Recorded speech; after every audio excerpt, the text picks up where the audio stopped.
wish I could have been part of the show last week. Good evening, boys and girls, ladies and gentlemen around the world. Once again, time for WADcast episode number 49. I am one of your hosts, the only one on the East Coast, the best coast. Josh.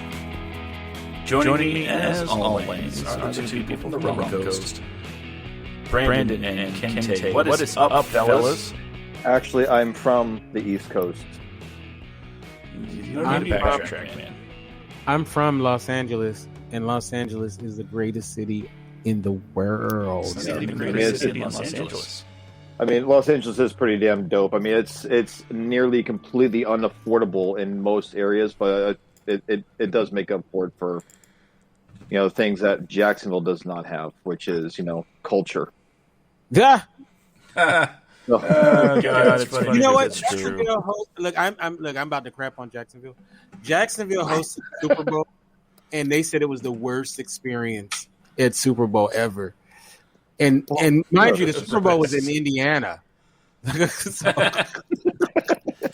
In February. Right. Oh, God. Funny story about the Super Bowl real quick. I was working at a particular 24-hour day breakfast restaurant that runs with Waffle House. Oh, God. I was, we have a regular customers that come in on a regular basis, and one of them, when we see him, one of the servers will put a spoon down at his regular spot and get his coffee ready for him as he walks in the door. Because that's what you do when you have regular customers. You take care of them so they stay regular customers. Well, this happened during Super Bowl week, and there was a lady next to that spot at the counter. And when the server set everything up for him and get the coffee ready, the lady looks at her and says, "What are you doing?" And she's like, "Oh, I'm just sending a regular customer." And the woman, the customer says, "That's my spoon." Okay, that's weird, making a big deal out of this, but okay. It's like, I work for the Super Bowl. That's my spoon. Oh, okay. These people are garbage. Gotcha. So she made a fuss about a spoon. So yeah, we got our guy a new spoon. Wow.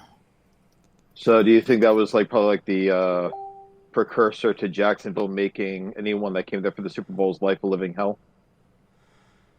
Maybe. Which led to the bad reviews of, my hometown? Maybe. It might have been all my fault. Well, I mean, I will say, though, I'm happy. I completely forgot that you worked at Waffle House. And no offense to any Waffle House employees at all. Your food is very good if you're extremely hungover or fresh out of a bar. Or if you want to learn how to make breakfast for a lady. Well, I mean, I was going to go to the point where I'm happy that they hired you because that means they hired someone that actually has all the teeth in their skull. You know what? Person that trained did not. No, seriously. Every time I've ever eaten at Waffle House, it was always a bet to see how many front teeth the server was missing. Yeah. Well, I mean, more like the Awful House. Yeah. I will say this. The last time I ate at Waffle House, it went in one end, and then it spent the entire rest of the day coming out the other end. Not a great experience. But so actually, you know what, Josh, I have a bone to pick with you. Kente, I don't know if you realize that Josh is a whore. Yes. I just called him right before the show to ask him about something, and he tells me he's on another show, and I'm shocked because I'm like, you seriously just rolled off of one person and over onto me. Well, I was a part of that as well. So. Wow. Yeah. So this is it was both of us. So I'm the mid, I'm the mid person of the three-way here. That's horrible. Yeah, I'm gonna be doing a show right before this every Friday. So. You know what? I'm hurt, guys. By the way, I want to say thank you to Tori and Kente for inviting me onto the show. You want to give it a quick plug, Kente? Sure. It's called The Infectious Geek, where we cover stuff of geek pop culture. And tonight we were talking about Star Wars, hate it or love it. So it was more hate. It was more hate. He was the love. Most of it was more hate. So, See, I mean, Star Wars is just Star Wars. I mean, honestly, I will say I wish that they would have handed the reins over to Jon Favreau for the new trilogy. Right, that would have been great. Jon Favreau, yeah, I mean, anybody named Jon. And you know what? That reminds me, Josh. What was the story that before we get into today's topic? What was that story that you had to tell me, or was that like more of a? That's a private thing. Oh, okay. Okay. Is this something else that I'm sharing with other men, or is it between you and me? Can't say it was there. He'll know what I'm talking about. Wow. Oh wow. You know what? Ouch. Ouch. In the beginning part of the show. The beginning part of the show, we can just talk about anything real quick. Well, it's time to chat. Get things settled in. Okay, because you used to do pest control, right? I did, yeah. Okay, I want to just run something by you real quick, and then we'll get on to our topic. So there's a possum that's been basically, I guess this MF thinks he lives at my house. And I see him, he's fat and ugly. I see him every night, and he's so smug, this guy. And so I called the city because I know that they used to, they'll bring a cage so you can trap him, right? So I called them, this is in the middle of the day, and I asked them, could they bring a trap to catch this possum? And they said, no, we don't do that. And I said, why not? Because I know they did back in the day, right? They said that possums and raccoons are protected animals. And I was like, protected? Why? And they said that they're protected. And they said that I said, well, what if I just cage them myself or even get poisoned? And the guy freaked out. He was like, you better not do that. You better not. Like, as if like I'm going to go to prison or something for killing a possum. And then again, how would you even know he's dead, right? They're great actors, right? But and he told me you better not do it. He's protected. The guy said protected. So I'm saying all this to say this. Oh, and this is the funny part. They said the only way they would come out was because he asked me, well, where's he at right now? I'm like, it's like in the middle of the day. I said, it's the daytime. I don't know where the hell he is. And they said, well, I said, what do you think? I have a tracker on him, or that I don't know where his nest is or wherever they hang out at. So they said the only way they would come out is if he comes out in the daytime, then he'd be breaking his nocturnal habits. So they were saying that they would, if I saw him in the daytime, that they would, then I could call them and then they'll come out. But then they got to inspect him and see if he's sick or anything. Because if he's sick, then they would then take him. But otherwise, if they deemed he wasn't sick, they just let him be. So basically, they told me to leave him alone and let him do his possum stuff. And, because they said, oh, he helps the environment. He kills rats. He does all of this stuff. And I'm sitting there like, well, then take him to your house. So as a pest guy, did you ever hear that possums are protected animals? That's a new one on me, but we're allowed to kill everything. So yeah, I think that's something that varies by state because when I heard that out here in California, Kente, I was like, wait, what? Raccoons and My grandfather used to catch, and this is, you know what? Listen, my grandfather, anyone's going to get really butthurt over this. My grandfather immigrated here in the 1950s from Romania. He grew up on a farm and looked after this farm until he was like 15 years old, 2 years after his parents vacated the farm, left him in charge during Nazi occupation of Romania. Oh, so my grandfather would catch these raccoons. And I remember like our next door neighbor was like a pastor or not a pastor, a vicar. So while he's welcoming the vicar and speaking to his wife in the backyard, he has this little cage that he set up on the side of the fence, this wooden fence with like a flat top on it. He set this up in this little wine, I'm sorry, this grapevine area. And as he would catch these raccoons, one day I just hear someone scream, "Oh my God." I go out there and my grandfather was having a civil conversation, a very calm, collected conversation with the vicar's wife. And as he's having this conversation, a raccoon is stuck in this little cage that he set up. My grandpa's just pumping up an air gun, just while he's having a conversation. And just without even breaking a sentence, just shoots the raccoon in the face, kills it. Oh, wow. Right in front of her. He's that old school. It's he's seen it 1,000 times, so everyone else must have seen it 1,000 times. Right. I mentioned that to somebody out here, and they were just horrified that my grandfather could be such a monster. I'm like, raccoons do carry rabies. They do spread rabies. Possums, I kind of understand. Because to my understanding, they are immune to rabies or whatever the deal is. So it didn't stop me from punting a possum over the back fence a few months ago when it scared the shit out of me. But I guess they are protected out here. I don't know why raccoons are. I mean, they're little trash pandas, dude. They're disgusting little very feral creatures. I mean, they're not as ugly visually as possums are. But what I would say is, being that I could go to prison for killing a possum, what I might have to do is in the middle of the night, I'll call you, Brandon, if I did kill him, and I'll be like, I need you to help me get rid of the body. So we have to go out to the ocean, hop in a boat, get to the middle of the ocean. Oh my God.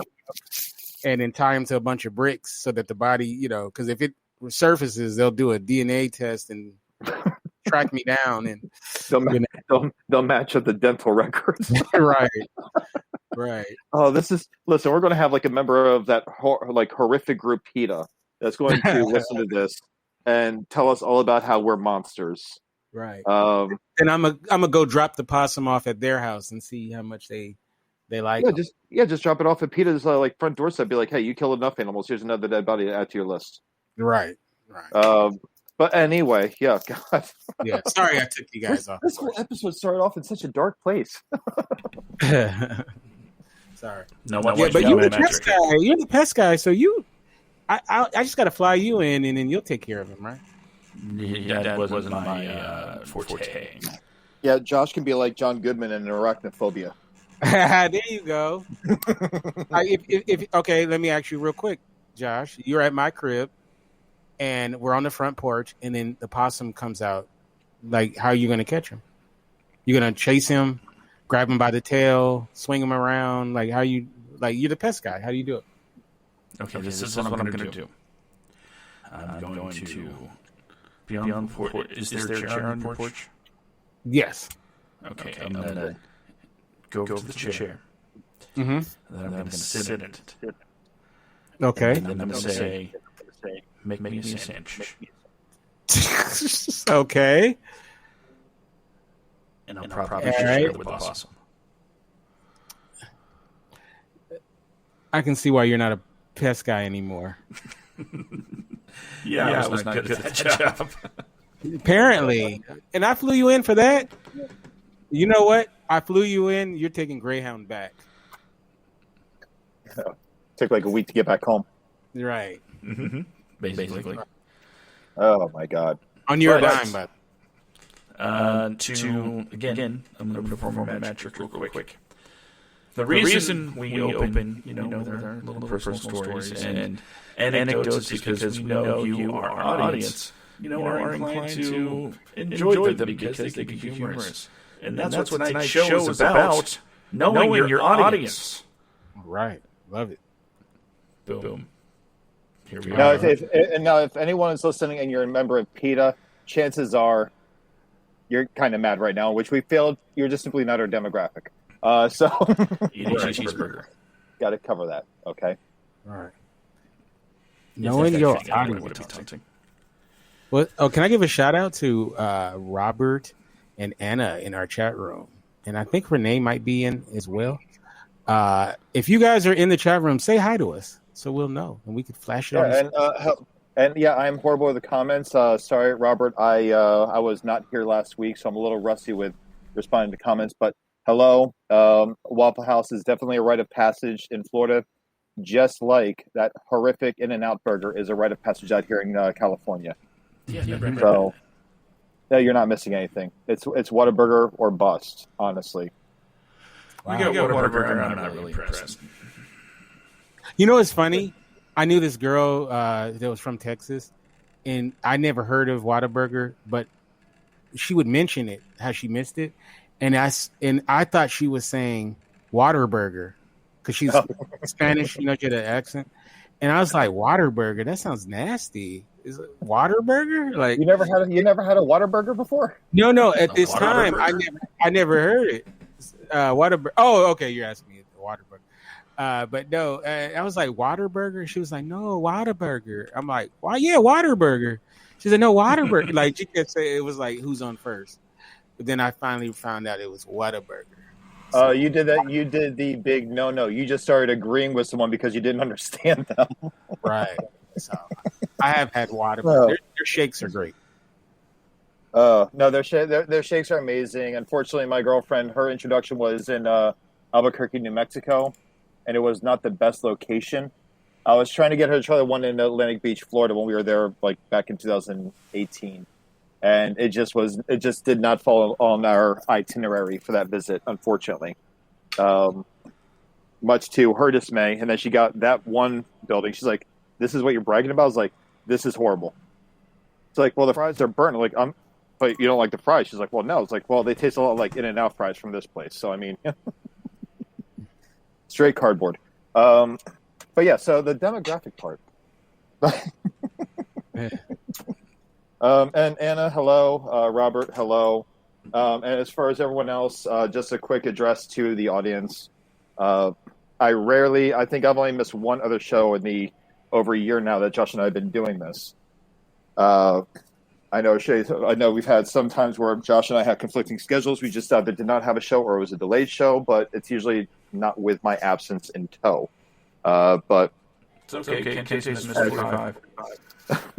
Yeah, I know. But Josh has mentioned a few times about something that we're excited about, and that hopefully soon we can bring it up. But that is what I was working on. I was working on a film set as a director, executive producer, all these titles, COVID compliance officer, all these things.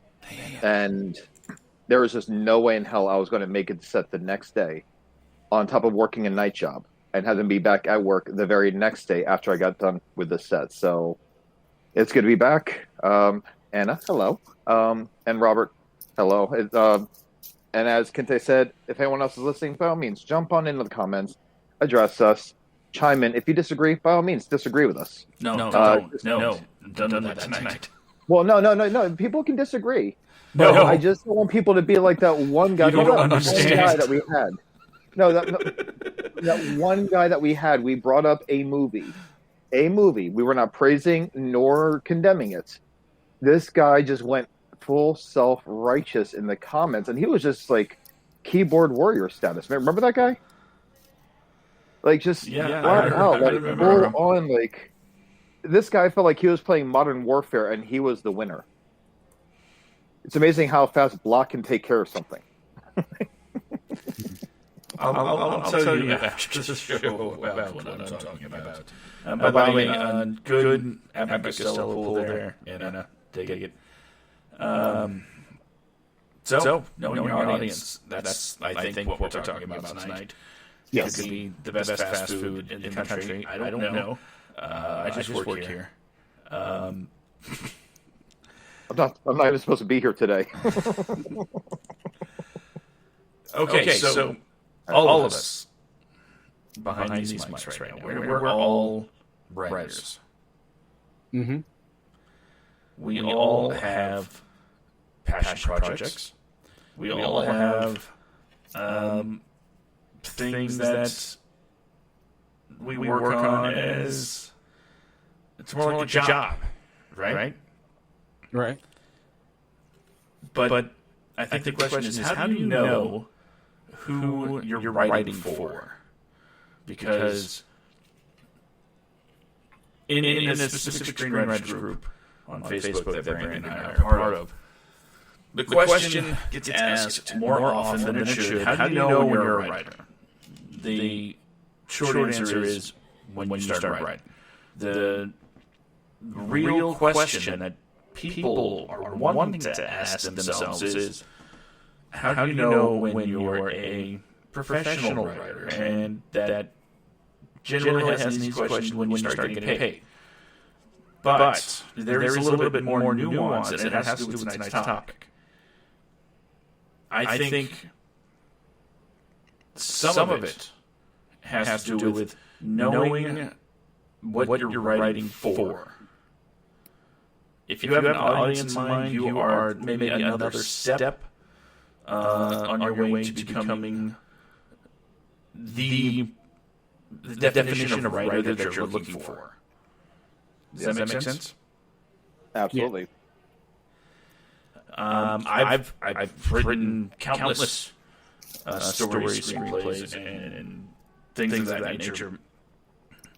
And honestly, for the vast majority of them, I have an audience of one in mind. Me. I write things that please me. And it has nothing to do with who I am on a chart. I just go with what do I want to see? What kind of story do I want to see? And yes, you do have to keep that in mind. You have to keep your own interests in mind when you do your writing. I would like to think that goes without saying, but these days, you never know what actually needs to be said. Yeah. But when it comes to writing for an audience, you have to keep in mind the type of person that is going to want to watch or read what you're writing. Because that is your goal, right? To have people view your creation and feel attached to it. Mm-hmm. So, what are the key things you look for when you do your writing? Can Taylor start with you? My thing is a through line, because I have like a lot of ideas, but sometimes my ideas are not fully formed. So, like, I'll have like maybe a beginning and an end, maybe not a middle, or maybe a middle and an end, or you know what I'm saying?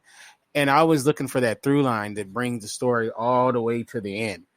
And once I have that, then because I like to have, excuse me, some people can just write on something and then just get to the ending. I like to kind of know where I'm going before I start, and then write it out. So, and I write in order. You know, I don't write out of sequence. So, and it's funny because if I get stuck in the middle, I stay there until I've worked it out, until I at least have an idea of what I want to do.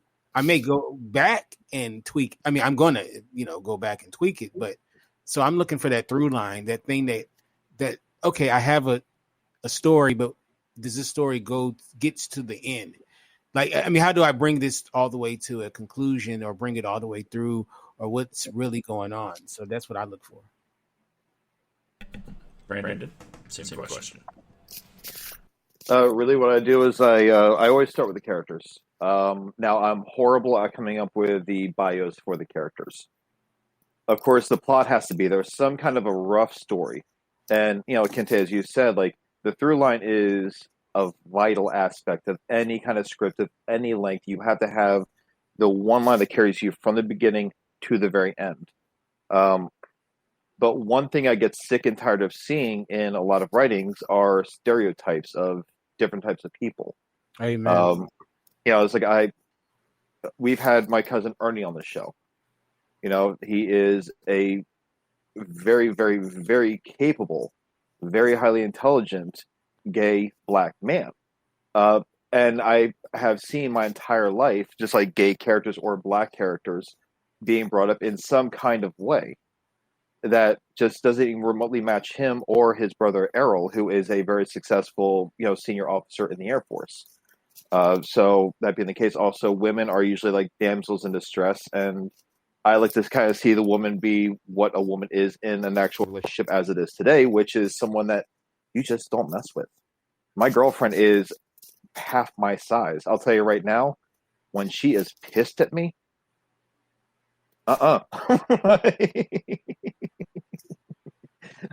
she knows how to bring me down.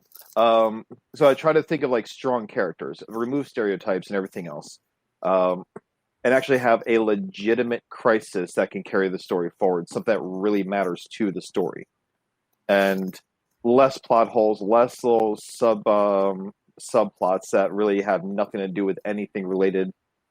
Because like when I started writing, I would think of all these funny scenarios. I love writing comedy. These funny scenarios, they were funny, but they did nothing to the story, and I didn't realize that until I started sending my work into, screenwriting contests or film festivals, and I was just destroyed and annihilated by the reader or readers. Just like, this is great. Why is this here? You started this off with like a 5-page joke. It's funny. It does nothing for the story. This is why you're getting the marks that you're getting. So, I mean, really just like I focus on what's a necessity to the story with characters that can really add some kind of context to the story. And that's really what I look for. I mean, it's like it's all about, and a good ending is the most important part. I mean, an ending is always the biggest wrap up to the story. You have to really deliver on the promise of an outstanding resolution to the entire story. And you don't see that much anymore. I agree. So it's like, I got into a conversation with somebody about Saw. I watched Spiral today. Oh, yeah. Wasn't thrilled. The only movie in the entire franchise where I really love the ending. I don't think Saw should have had anything further than maybe Saw 3. It should have stopped there. That's where it stopped being good. But the ending of Saw 1, when Jigsaw says, "Game over," and he slides that door shut, and you have Adam in there just screaming. That was a chilling ending, man. They could have made just Saw and no sequels, and Saw would have been one of my all-time favorite horror films. Didn't know if Dr. Gordon survived. You don't know, he could have bled out. It was just the perfect ending to wrap up a horror film to me. But that's pretty much where I stand with writing. It's that money, though. They gotta get that money. Yeah, that's why I never, ever, ever, ever, ever, ever, ever want to work in the mainstream film industry where I don't have any control over my writing. Kudos to James Wan. Saw started their career, and Saw came from a short film. And look at that man now. Like, both of them. Lee Wanell, they're both, excelling in their careers from just a short little, I think, 6 or 7 minute, film that they made. Yeah, James Wong is the man. Oh, yeah. No, absolutely. So, but that goes hand in hand with writing. That short film for Saw, they used the excerpt from that short film to show Amanda getting out of the bear, the bear trap thing for her mouth. That was the entire short film. Just Lee Wanell playing the character that was stuck in that trap. It's an original. It was a fresh idea, something you don't see much anymore, and it had, as you put it, Kente, that through line. And it did that in a matter of just 6 minutes, but it left it on this ambiguous note that just really wanted to see more of this, test. And from that, it spawned 2 very successful and very fruitful careers. And from 2 people from Australia that are now internationally known. So. Yeah, I'm a big fan of the first film, but I really didn't get into. I mean, I saw the second one, and then I think that was it. I don't think I watched anyone past the second one. Well, like I said, it should have, honestly, if you ask me, it should have stopped at Saw 1. I will always say that. Like, just like The Hangover. The first Hangover movie, I saw that in theaters. My sides were killing me from laughing my ass off. I left there, I could barely breathe. I was laughing the entire time. And then, as you said, studios got to make its money. Hangover 2. Oh, what's in Hangover 2? Oh, it's the exact same thing that was Hangover 1, just in a different country, different animal, different person missing. Hangover 3, nothing to do with a hangover. You know what's so funny is I literally saw what's his name? Bradley Cooper said, "Oh, we always thought of it as a trilogy." I said, "You a goddamn lie." you a goddamn lie. It was not. Bradley Cooper said that? Yeah, I seen him being interviewed, and this is when I think the third one was coming out, and he said, "Yeah, we always did see it as a trilogy." I'm like, "You a lie? You a lie and a half." No, I highly doubt Todd Phillips wanted The Hangover to be a full trilogy. I think he said everything he had to say. I think The Hangover 2 and 3 were to the first Hangover what Halloween 2 was to the first Halloween. The studio wanted more. John Carpenter said everything he wanted to say with the first Halloween movie. And I think he even said in an interview that he could not write Halloween 2 without killing a 6-pack of beer a night while writing. Has either of you written on rom-coms? I have tried to write a romantic comedy before. There was nothing romantic about it. There's a prostitute. There's a strong female lead. She's a very strong female lead. And there's nothing romantic about there's nothing romantic about any of my comedies. What about you guys? Have you guys ever tried to write like any kind of rom-com at all? Not yet, but I'll give it a shot. I tried once, but it turned oddly pornographic. Sounds like Josh. Yeah. It's in a nutshell. I mean, depending on the kind of person you date, porno is, I guess, can be romantic. I'd say Hurricane Party had elements of romantic comedy in it. Well, Hurricane Party was okay. I'm not worried about talking about this on the show. Anna, there is a script that I wrote called Hurricane Party. People in California that have read this, that have heard of it, are completely lost in the concept because in Jacksonville, Florida, hurricane parties are a big thing.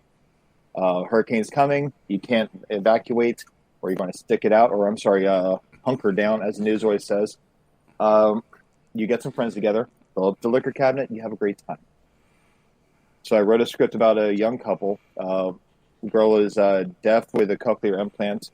The boyfriend, her fiance is a slacker, and the roommate is a bigger slacker, but somehow he is more grounded than the other characters. And it didn't really play out like a romantic comedy. It played off more. I'm not disappointed with how it came off. It came off more like a Judd Apatow film. It wasn't really romantic. It was more about people that were they break up hours before the hurricane's supposed to hit, before people show up, and they're trapped together in a house with their friends and family for 2 days while trying to stick out this hurricane. And this freshly broken up couple who are trying to hide their breakup from their friends and family are stuck in the same house together, trying to play it off like they're not broken up, like they didn't just end their engagement a few short months away from their wedding. So that was the most romantic thing I've written so far. There's nothing romantic about it. So, knowing your audience, like there's certain content creators who I think they really understand their audience and they kind of stick there. Of course, Kevin Smith, he writes to his audience quite a bit. Seth Rogen, Yep. I believe that he's one of those people that he knows what his lane is and he sticks to it. Tim Burton.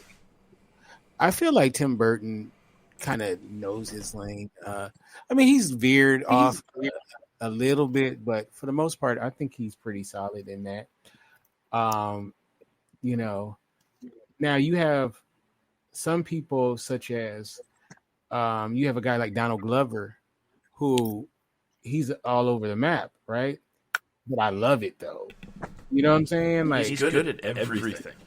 I know, man. It's like there is no one lane. He's just like all the lanes. You know what I mean? So he gets all the lanes. You want to act? Okay. You want to rap? Cool. You want to be a stand-up? Nailed it. Yeah. So let's go back to KS for a minute. He is, if you look at staying in your lane, he's probably the picture in the dictionary. You know what I mean? Like he is. That is he. You know, he tried to go out, and then he realized he didn't like those waters, so he just stays in that Kevin Smith lane, and it does him quite well. You know, Cop Out. Right. Yeah, I mean, Cop Out, Red States, which Red State was actually a good movie. It's just like great movie. Yeah, I mean, it was a fantastic movie. Red State, Cop Out, and he's unfortunately this. I'm sure this came up in the Star Wars conversation with Toxic Fandom, but when he broke off to do Tusk or Yoga Hosers, a lot of people decided they didn't like Kevin Smith anymore because it wasn't his Viewisk universe that he is famous for. Like it wasn't filled with comic book jargon or anything else. There actually one was a more serious movie, and the other one that was, I guess, a spinoff was more of a comedy. That was a whole different theme in itself from what its predecessor was. So, which is weird because it was his audience that said yes to Tusk. That was the and then they said the whole basis. Then they gave him crap over it. But I'm happy that he finally finished Clerks 3. I'm looking forward to that one. He did that, really? Yeah, he finished writing Clerks 3, and he's getting ready to start filming it. Wow. He also has honestly, let's face it, Clerks 3. There's so much. I think Clerks 3 would be the most epic of any trilogy possible on a more grounded level. I would love to see Clerks 3 because Dante and Randall. There are so many stories to tell because you see them in 1994 when they're in their early 20s. You see them when they're in their early 30s in 2006, I think, when Clerks 2 came out. And, Dante at that point is now a father. He realizes, okay, well, after all these years, the Quick Stop actually was a sweet gig for him and Randall. Now, taking into account what happened in Jay and Silent Bob's reboot, with the, what was it, the cocksmoker, I think, next door, and, I guess Randall being on the run. So I'm more interested to see what happens then, too. Especially under the dynamic that now Jay's a dad. But let's see where Dante goes with his kids. See if it kind of mirrors his kid working at the Quick Stop and not wanting that for his life, and Dante losing sight of how he was when he was in his early 20s. There's a lot of dynamics that can be done with Clerks 3. I'm looking forward to it. And I will say, as far as Kevin Smith goes, he is doing comedy ages like absolute milk. It does not age well. What was funny 10 years ago, we've mentioned this on the show, Josh, what was good 10 years ago now is damn near unacceptable. Kevin Smith has done something that not many comedic directors have done. He has actually evolved with the times to make his stories even relevant to the younger crowds. And I have to applaud him on that because Jay and Silent Bob reboot, I can't really connect to the kids in that movie because, I'm pushing 40 here. But the way he still managed to connect with the younger crowds and very real situations and in a very unrealistic movie, he drew in a whole new realm of fans with Jay and Silent Bob reboot. Now I don't know if they really appreciate the humor in Clerks 2 or the whole donkey show seeming. Come on. Oh wow. But I don't know. I mean, I don't know. I just want to see more from him, but knowing your audience. Actually, very soon the new He-Man series on Netflix. That's a Kevin Smith thing. And that's what I love about Kevin Smith, because as much as he evolves his writing and his style, I like the fact that he still panders to things that we grew up with. I'm looking forward to an epic battle between He-Man and Skeletor again. And She-Ra's in this too. Dolph Lundgren? Oh, God. Dolph Lundgren. If he dies, he dies. Yeah. These guys said know who they're writing for. But yeah. Say you're a screenwriter that hasn't quite broken through to find your own audience.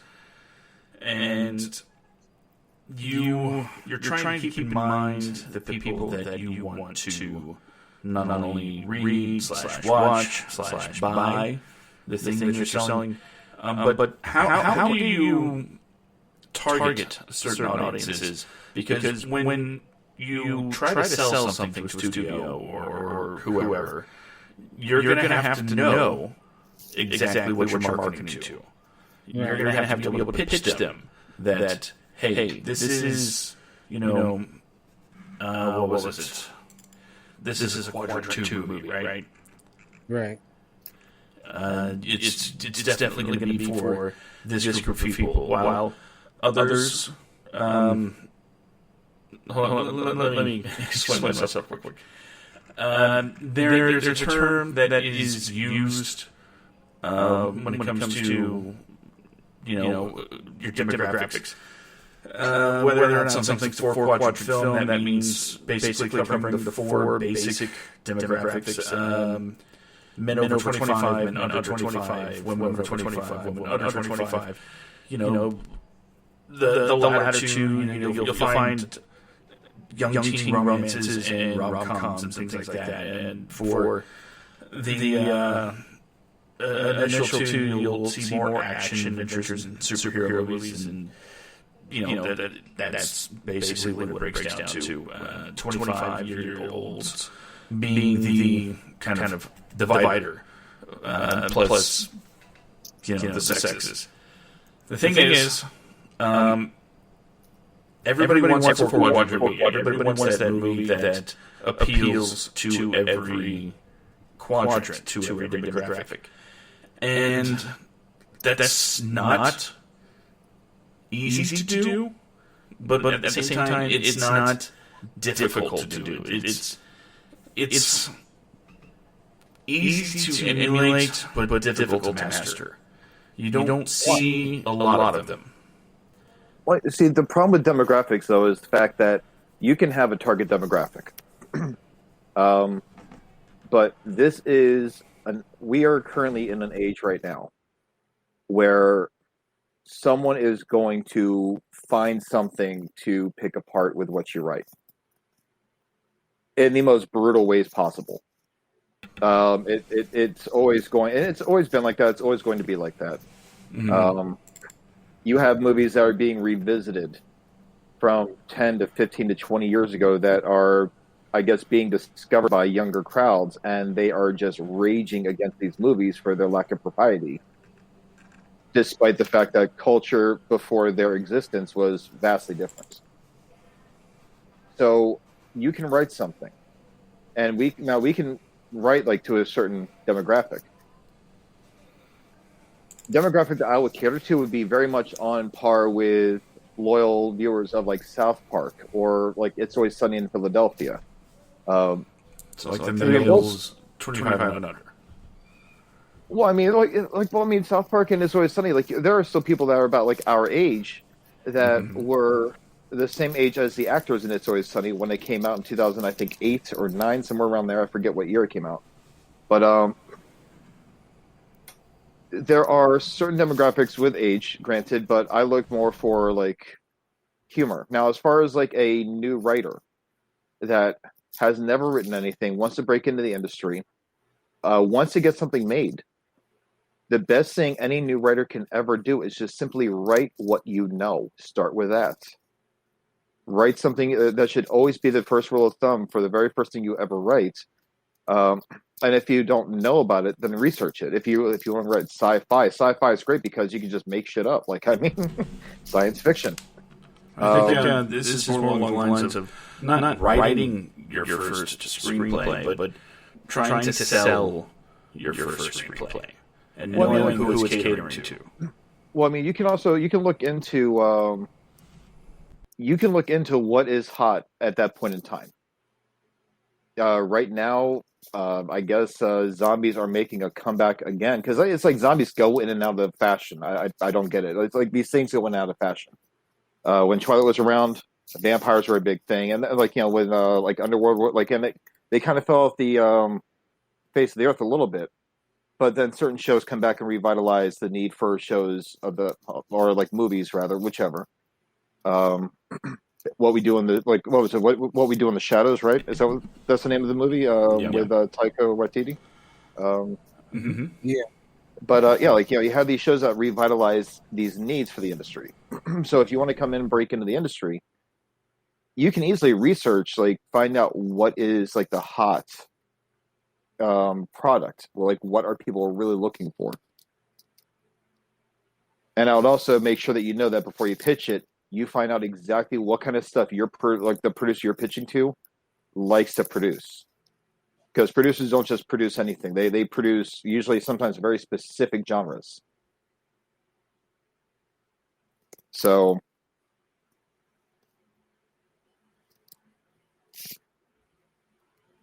some of it's always funny. Yeah, it's been years. Yeah, it's still pretty funny. It's messed up. It's Always Sunny actually has some very valid arguments, and I like the show. But yeah, so that's pretty much my thoughts on that, though. I mean, but the demographics, like, no, what if you write something though? And this question goes out to both of you guys and our listeners. If you write something and you have a specific targeted demographic, and other demographics get involved and start chastising what you're doing, how do you handle that? How would you guys handle that? Go ahead, Josh. You started. Well, I don't think it's something that really needs to be handled. We're not going to be the audience anyway. Okay. Makes sense? Oh, yeah. Well, yeah, but outcry from the public can ruin, your image. Yeah, and your career. And it can ruin a project, put a stain on it. Deserved or not deserved, And see, that's my point. A lot of things you have to really find a way to evolve. There's a lot of stuff, dude. Like I said, as I was telling you earlier today, Josh, I wrote something like The Groomsman. Like one of my first scripts I ever wrote, my actual first feature-length script I ever wrote, won numerous awards, and it was like I was even offered an option for it. I said no because I was a stupid little 24-year-old thinking like, well, if someone wants to buy it, I can just make it myself and make some money off of it because that's smart. But the language in it and the terminology. Words I would call my friends back in like the 90s and early 2000s in a joking manner. Today, if I were to use that term, starts with an F, ends with a G. If I were to use that term to call my friends that, I've not used it in a long time. I don't write anything with that in there. I looked at this script, I went back and revisited it, and I think I used that word no less than 50 times in the script because that's how these guys would talk to each other. This won top ranking and everything else in film festivals back in like 2009. You said frog? Remove the R-O, replace it with an A. But like, again, it's all part of, like, as I was saying, evolving your craft. Because as you become more as you become more, I guess, aware of things, I think you should evolve with them. But yeah, and if you want, I can easily send you a copy of the script. I'm not worried about anybody doing anything with it. That thing's been protected and on the shelf for a long time. But yeah, so like Kente said, my whole point was if another demographic that you're not trying to pander to is aware of something you're working on, and decides to jump on board, but in a negative way. If the voices are loud enough, your project can definitely be halted to a complete stop. Yeah. People get scared, especially the money people. They get scared, man. They don't want anything that can even be construed as negativity or whatever. Yeah. So the money people get real nervous, So you do have to be careful. But did you Tag? A friend of mine was in the soundtrack. Tag. Oh, that's that movie that came out like recently, right? Yeah. That's one with oh god, what's his name from Avengers? Hawkeye. Yeah, I've seen that. Him and Ed Helms. Yeah, Jeremy Renner. Him, Ed Helms. The movie was hysterical.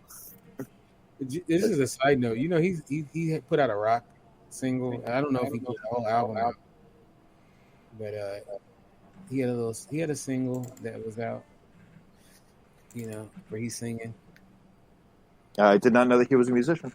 He has a music video and everything, high quality music video. Hopefully, he's better than Jared Leto. No, Jared Leto's actually a decent musician. I'm thinking more like David Hasselhoff. Well, David Hasselhoff is big. He knows his audience because in France, it's very much in Europe. Yeah, he's huge. The Hoff. Is he alive still? Yeah, he's still alive. Hey man, I don't know, man. He dead as fried chicken. Oh man. Oh, I'm sorry, and I just saw it. Betty White is in a place now where she can do no. I won't get started on Betty White. That's why you're in your current relationship. No, Betty White is actually the very reason why I'm in my relationship right now. So I do have to thank that evil succubus for something. I like Betty White. I just blame her for the death of the Golden Girls, and I feel like she is a devourer of souls and life forces. And I have tangible proof I have a tangible documentation to help with my hypothesis. Betty White is look. When I was born, she was old. Well, no, she's literally older than sliced bread. So I mean, yeah, you're right. I am not making fun of her on that level. She is very seriously older than sliced bread in stores. I love Betty White. I'd give her a big hug if I saw her. Honestly, I don't have anything wrong against Betty White. I just pretty much used. Me and my girlfriend met over Bumble, and in my profile, I didn't want to date anyone, so I just made it this whole cluster of Betty White sucking souls from people, which is why Ryan Reynolds started going great after he was in that movie with her and Sandra Bullock, The Proposal. Craig T. Nelson, Mary Steenburgen looked pretty young until they started with her, and it's because she started feeding off their life forces while she acted with them. And it's like this whole theory, and Danielle was just so pissed that she had to respond to me on Bumble. And so, well, we can go ahead and discuss this. She's like, "Fine, no, I'm going to teach you about Betty White," and then we've been together ever since. Wow. So, but either way, so I mean, that's my big concern with. And Josh is aware of my views on that.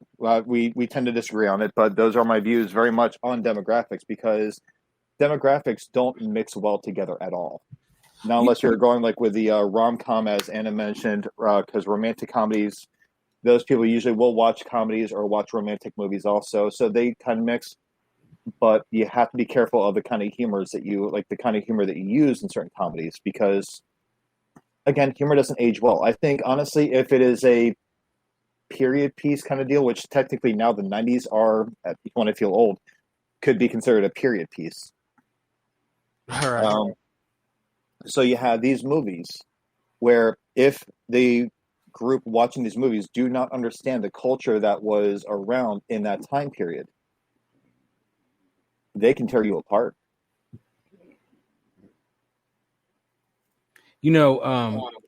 Let's talk about a network that knows its audience, or CBS. I don't know if you remember, CBS used to be like the last place, and then all of a sudden they just said, we're going to just make programming for the super old. And you're not lying. Right. And then they became the number one network. They keep making, they have all those shows that nobody cool watches, so, like NCIS and just a bunch of initial shows. And Jag. Jag off. Jag. I don't know really anybody who watches those shows. So, but they get ratings. My patients do. Oh, okay. They get huge ratings, and what can you say? But their demographic is, let's just say, they skew to the older. So, but they definitely said we're going to just corner the market for the super old. So, yeah. I can't remember a CBS show I've watched. You know what? I miss television. There's a, and this is what gets me. This is what cracks me up. We're going about demographics, right? The Wonder Years, back in the day, and I think we've spoken about this on the show before. The Wonder Years with Fred Savage, right, was a beautifully written show, and I could really connect to it as a child. It covered a few things that I never saw a show, especially like a drama TV show, when I was a kid. And I still cannot think of one that I could connect to. And I was actually interested in seeing more of this drama than I did with the Wonder Years. Mm-hmm. And then you watch it as an adult. And I'm like, holy shit, I actually know exactly how the dad feels here. I know how I can even identify with how the mom feels or how the older characters in the show feel. And it's one of those shows that I didn't realize how many demographics it covered and could cover over a span of decades, even decades after the show ended. And so now The Wonder Years is being repackaged, not remade, but repackaged with a different family, a black family in that time frame. And people are losing their shit over it. Actually, no, I think that'd be fascinating to see, because that is a whole different experience from what we saw with Kevin and his relatives. In that era. I mean, you're looking at two sides of the same coin, but completely different experiences based on, acceptance. Yeah. So, I mean, that Wonder Years, I'm looking forward to seeing that, because unfortunately, that is something that, I would say some of those issues I'm going to touch upon, quite a few of them actually, are things that children in the Black community can probably still identify with today. And then when they're older, hopefully they can do what I did, where I can actually identify with the struggles of the adults in the show. I hope that the new Wonder Years is going to be that meaningful in the way that the original was. You know what's funny? In the chat room, somebody brings up Dukes of Hazzard, and I remember watching it as a child. Now when I see it, as a Black person, I cringe. What's that, Dukes of Hazzard? Yeah, because it's with the Confederate flag and all of that kind of stuff. Oh yeah, it's just oh man, no, I can't root for these guys. But yeah, but I watched it as a kid. Knight Rider was a good one too back in the day. David Hasselhoff, once again, that Hoff man. A show that I watched just the other night. Me and a friend. We watched a random episode of Bonanza. Oh wow! And, it was, they had this Black theme on it, so we watched it. And talking about a show that definitely understood its audience and who it was writing it for. And Michael Landon was the genius at writing for a specific audience. From Bonanza to Little House on the Prairie to Highway to Heaven. Highway to Heaven. Wow. That was my shit when I was a kid. He was he was really good at that, knowing his audience, writing to his audience. He had that audience that he understood, so yeah, that's a good. Joshy Poo. Joshua. I'm here. Just, moderating chat. Can do that. Comments up there for you to see and subsequently ignore. Oh no! We're interacting in the comments. Anna's on fire.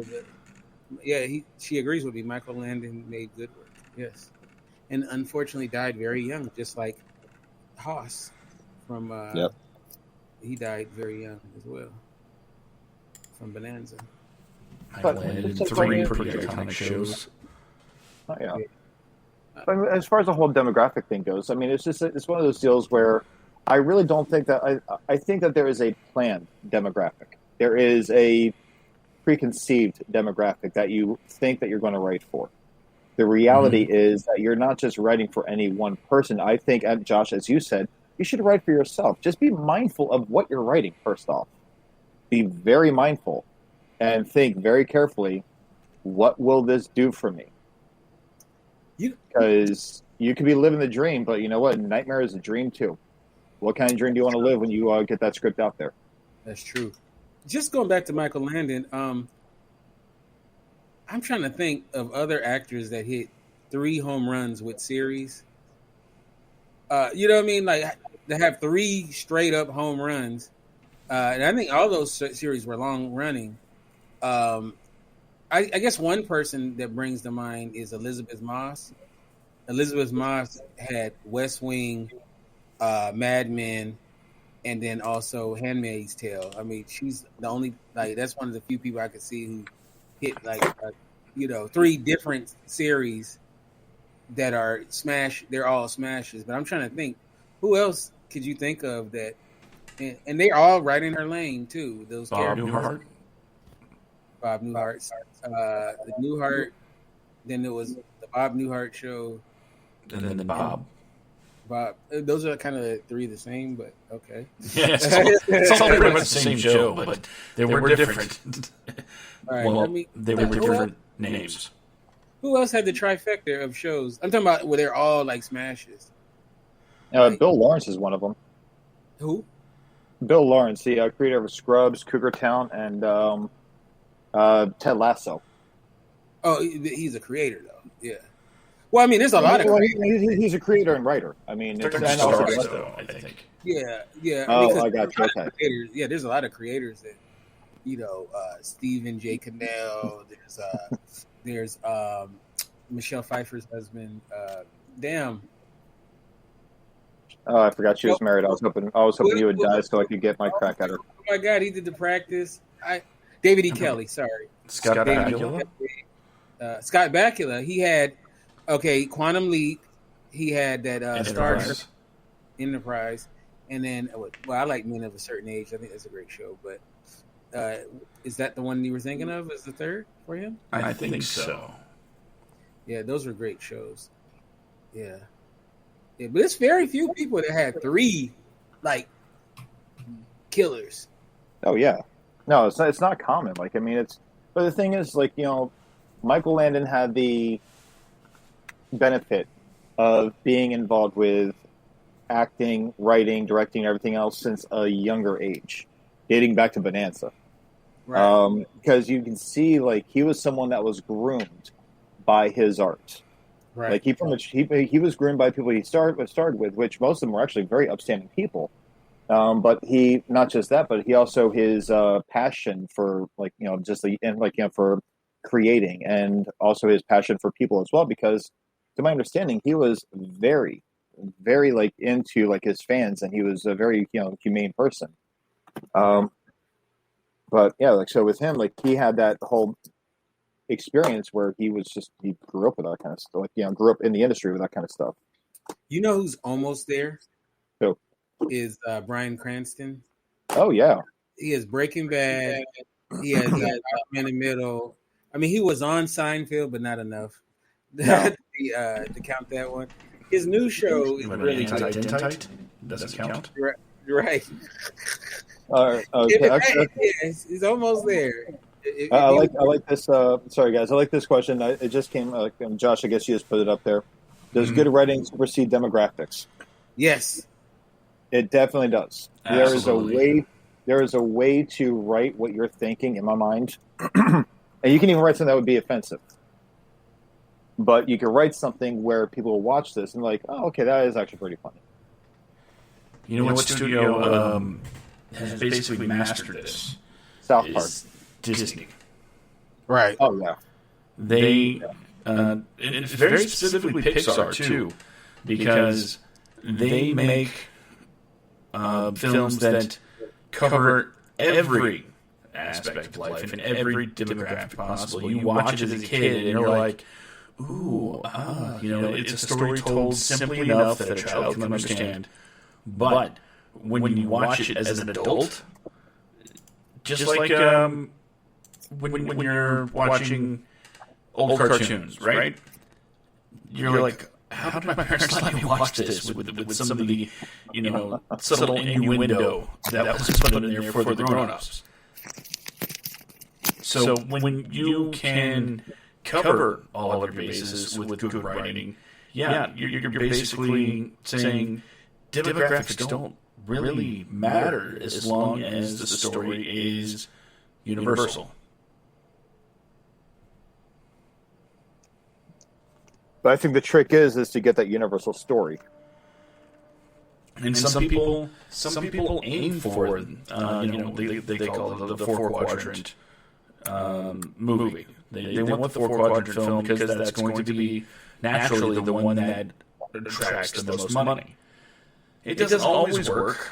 Sometimes it leads to it seems like pandering for that money by saying this is for kids and adults. But sometimes making sure that you can keep the older fans happy and the younger fans happy just by telling a good story. It seems like such a no-brainer. But then again, we do have movies like Saw, Halloween, horror films where they do have very targeted audiences in mind when it comes to marketing and promoting the movie. Absolutely. And I think maybe as writers, we've been looking at this topic from kind of a skewed angle, because as writers, we're going to write. Maybe what the real conclusion to be drawn from all this is, write what you write what you know, write what you feel. And let somebody else try to figure out who and where it's going to be marketed. But don't be blind to what they might have in mind with your creation. Yep.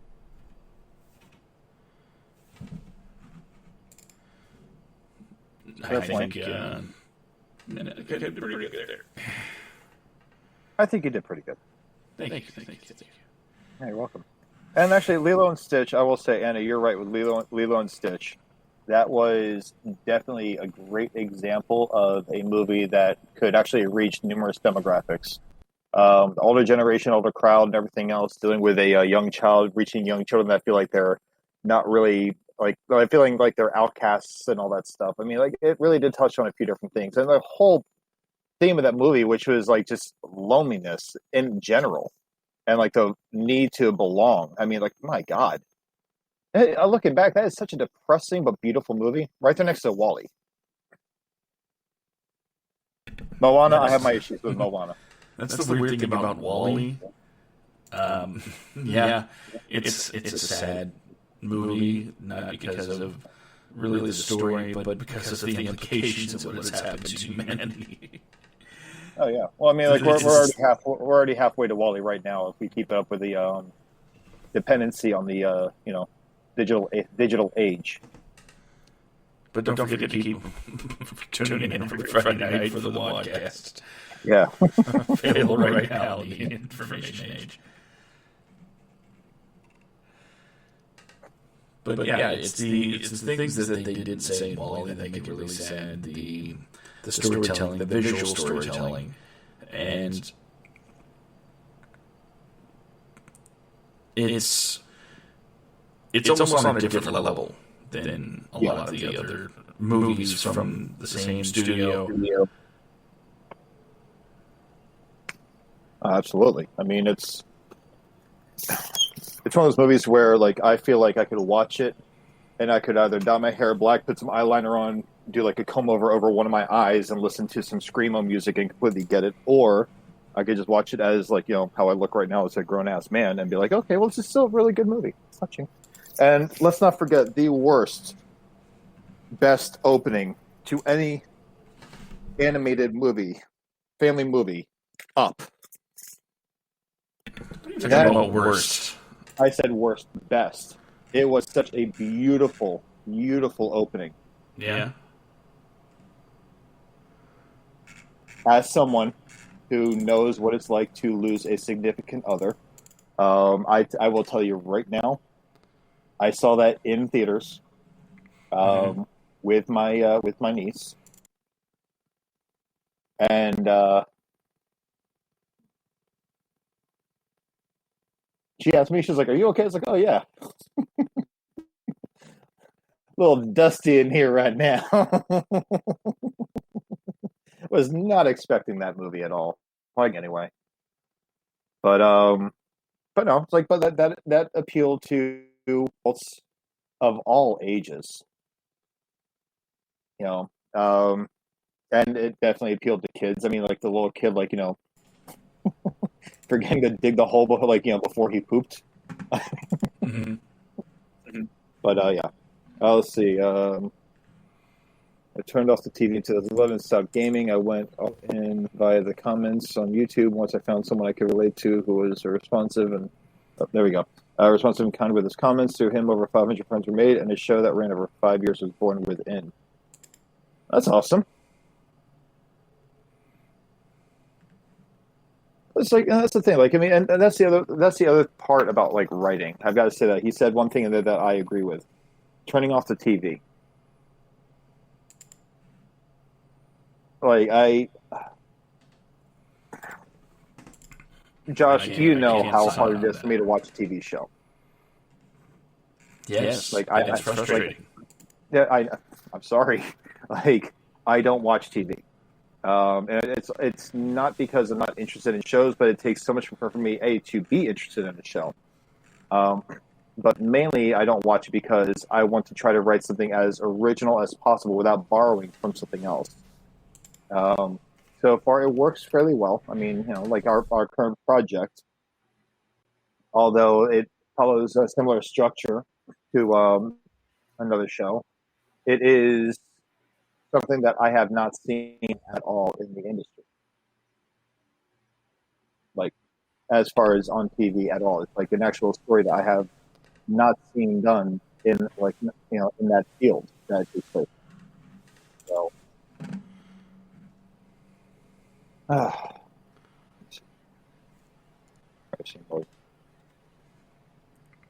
But yeah. So what else we got? And it says the whole internet was not okay after that scene in Toy Story 3. The furnace scene.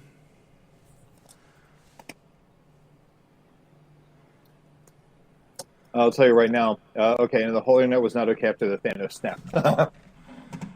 Me and Danielle left watching Avengers Infinity War. And then the whole internet was not okay after the Iron Man snap. Let me correct you on that one. But we knew the Marvel characters were coming back. Mm-hmm. But with the whole Iron Man snap, I'll tell you right now, when me and Danielle left the movie theater, she was crying so hard and she was staring at me like I broke up with her in the theater.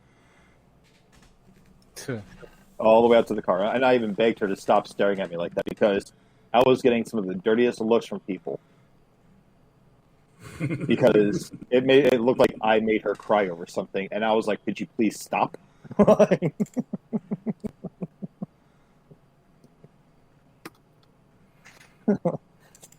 And I'm not saying that Danielle's not beautiful. I think Danielle's absolutely beautiful. She's just a very ugly crier. And when I say she's an ugly crier, I mean that she has this look that when she does cry, it is so heartbreaking that it looks like something very drastic just occurred. And she has the cry of, I got dumped, or I just found out a relative died or something. And it was all just over Tony Stark dying. So, although my kids and I were so sad too. I will say that was my saving grace. There were other people leaving the theater crying, but I was the only one. I don't cry, so I'm like, babe, can you stop? Like, just wait till we get to the car, please. The whole way home, she's staring at me. Looks like she sucked on a lemon. Yeah, that was fun. The time they killed Han, I walked out of the theater looking like my family was just killed in front of me. That was something else. Han Solo or Han from Fast and the Furious? Hans Gruber? Hans Gruber was a good guy. He was just misunderstood. Kill the Han? Yeah, there's a couple Hans. Which one? Have a good night, Anna. All right, Anna, have a good night. Be safe. And I never got into Game of Thrones either. I think it sucks. Oh my god. Hot take. I've only seen one episode, so I don't have an opinion. There are lots and lots of lovely upper areas in that movie, though. I will say that. Right. So in closing, what are everybody's last thoughts on the subject? Brandon, go ahead. I mean, mine's always going to be the same. Mine is always going to be simply right, as Josh said, and I will always agree with this, right for you. But like I said, when you write for you, be very, very cautious of what you're writing. Because writing for you can mean different things to different people. Mm-hmm. Mm-hmm. And what's funny to you does not necessarily mean that it's going to be funny to the industry. If you want to write for you can write for something that would make you laugh, but you need to find a way to make it not just make you laugh, but make it something that other people can identify with. And also have a good laugh too. And make those laughs like, you can be wholesome while laughing at something that's like really foul and funny. You can still have that like moment where it can be funny or it can be touching. It can be whatever, but it's not going to be outright, then this is going to be my one for the whole show. Fuck you. You are offended. You offended me with what you wrote. You can actually write something that is not going to make you out to be like some sort of like a horrible person. Be very careful what you write, because your future and your career, if you want to work in the industry, depending on the level, very, very, very much depends on what you're going to put on that paper that you're going to send to other people. What you said reminds me of specifically Big Daddy. How so? Well, you said something can be kind of endearing, but also, looked at in a weird way. Oh, yeah. No, that's a good point. I think of the scene when the kid is taken away, and he's like, I wipe my own ass. Yeah. And that was a sad scene, dude. I teared up when I saw that in theaters. But it also had that funny... Oh yeah, you didn't. Kid, but it was so heartbreaking, but so funny. But see, I look at that as actually very brilliant writing, because it hit on a few different levels. That really hysterical but heart-wrenching line, because of the situation, hit on a few different levels. Yeah. But Kinte, what are your thoughts? Just what, if you're a writer, or content creator, or whatever. Just worry about making the best possible product that you can. And then, and then try to figure out who you're going to market it to. But I think it has to start off with a great idea first. And then worry about all that. If you're worried about that during your writing process, you're not doing it right. Problems. If you're worried about the writing process, it's going to be a nightmare from the start to finish. You can't let the audience write your movie. We'll talk about that more next week. You already have next week's topic figured out. But my final thoughts on this topic is pretty much surprise and agreement with everybody else. Write the story that you want to write and figure out who it's for afterwards. In fact, until it's time to market it, sell it, whatever you're going to be doing with it, don't even worry about who you're targeting.